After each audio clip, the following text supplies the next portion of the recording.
Mineral scan helps gold prospectors to locate mineral deposits and naturally occurring minerals. Potential target signatures for mineral gold occurrences are based on results from various known goldfields and mines.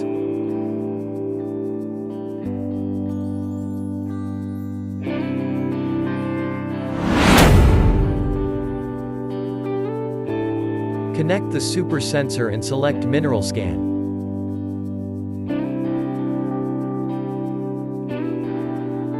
Select a free memory slot. If there are no empty slots, you may override a previous scan. Go to the starting point, start the scan and walk to the end of your scan line. The scan values will be recorded continuously for later analysis. Make sure that your scan line has a minimum length of 20 meters to collect enough values. After finishing your measurement, import the scan file into Visualizer 3D Studio.